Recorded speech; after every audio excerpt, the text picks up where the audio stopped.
А сега, драги мои пријатели, дозволете да упатам неколку лични пораки на господинот Груевски.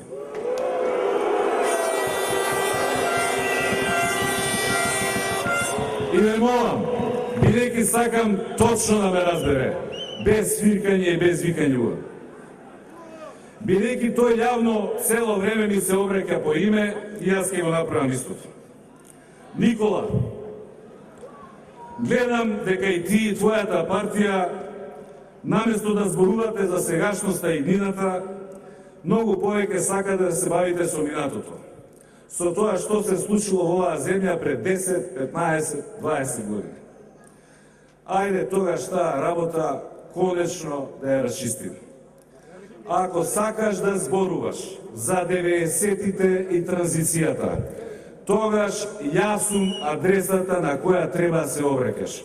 Радмила, Зоран Јовановски, Гордан, Ана, Андреј, Зоки Заев, со таа работа немаат никаква врска.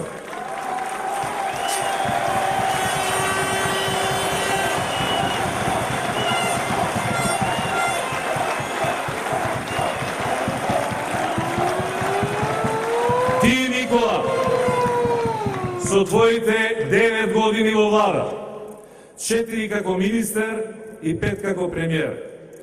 И јас со моите 8 премиерски години сме вистинските соговорници за таа тема. И затоа, барем еднаш одважи се, барем еднаш охрабри се, барем еднаш, конечно, прифати еден ТВ дуел со мене пред целата македонска јавност.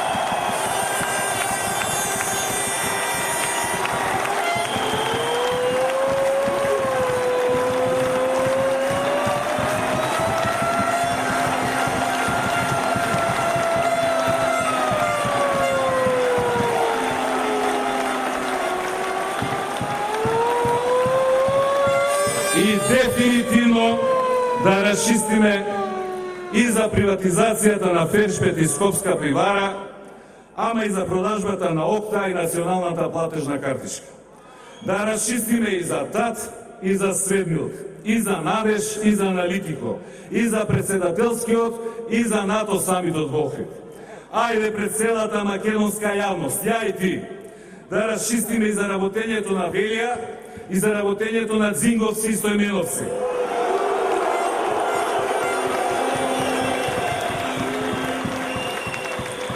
И за историската улога на Глигоров, и за улогата на Клюсев и Вујко Тимјалков.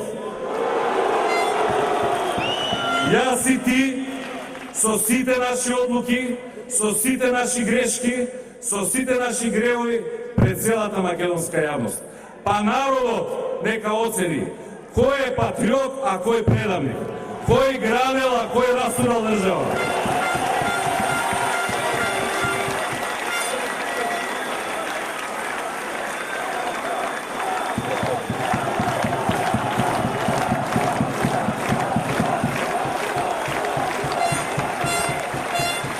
Никола, или прифати го овој предизвик, или замолчи на оваа тема за секогаш. Немаш право повеќе да зборуваш.